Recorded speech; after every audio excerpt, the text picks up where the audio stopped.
మన తెలుగుదేశం ఆర్మీ నావికా దళంలో post garden గా పనిచేస్తూ ఆగస్టు 15న రాష్ట్రపతి ద్వారా సిబిసి అవార్డు పొందిన పాలకులను రమణారెడ్డిని స్వగ్రామం కొండపేటలో కలిసి వైసీపీ సీనియర్ నాయకులు మాజీ ప్రభుత్వ సలహాదారు పోతిరెడ్డి నాగార్జున రెడ్డి ఘనంగా సన్మానించారు.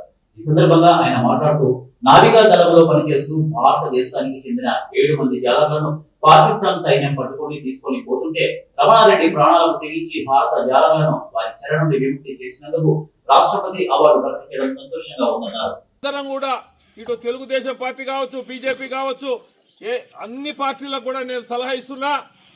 మన జాతి రత్నంగా ఉన్నటువంటి మన రమణారెడ్డి గారిని ఖచ్చితంగా ప్రభుత్వం గుర్తించాలి.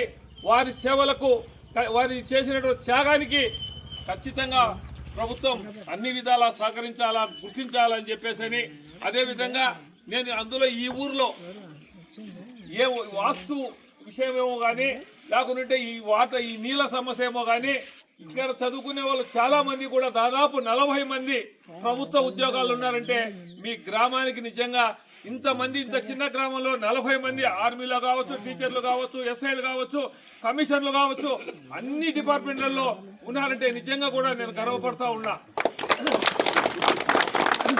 ఎక్కడ కూడా ఇంత చిన్న గ్రామంలో ఇంతమంది ఉద్యోగాలు చేసే నేను ఎక్కడ చూడలే.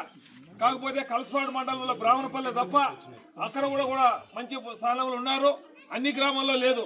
ఇక్కడ నీళ్ళ వాటమో లేకుంటే నాకేమో తెలియదు కానీ మంచి తెలివితేటలు ఇచ్చారు దేవుడు. కాబట్టేసి ఇక్కడ ఉన్నటువంటి వాళ్ళకు కూడా చెప్తున్నా, మనం పుట్టిన సొంత ఊరిని, మన కన్న తల్లిదండ్రులను, మన దేశాన్ని ఎప్పుడైతే మనం గౌరవిస్తామో అప్పుడే సమాజం మనల్ని గౌరవిస్తుంది. మనం ఎంత సంపాదించామనేది కాదు ముఖ్యం. దివంగత ముఖ్యమంత్రి రాజశేఖర రెడ్డి అనేవారు, మనం ఎన్ని రోజులు బ్రతికామనేది కాదు, బతికిన నాళ్ళలో మనం చేసిన సేవలే మన ఎంట వస్తాయి. డబ్బులు కోట్లు సంపాదించినా కూడా మనం ఎంట పెట్టకపోయేది లేదు. వచ్చేటప్పుడు తెచ్చింది లేదు, పోయేటప్పుడు తీసుకుపోయేది లేదు. కీర్తి ప్రతిష్టలు ఒక్కటి మాత్రమే నిలబడతాయి ఎవరికైనా సరే. కాబట్టేసి మనస్ఫూర్తిగా నేను మరొకసారి వాళ్ళ తల్లిదండ్రులకు, మరి రమణారెడ్డి గారికి నా హృదయపూర్వక అభినందనలు తెలియజేస్తూ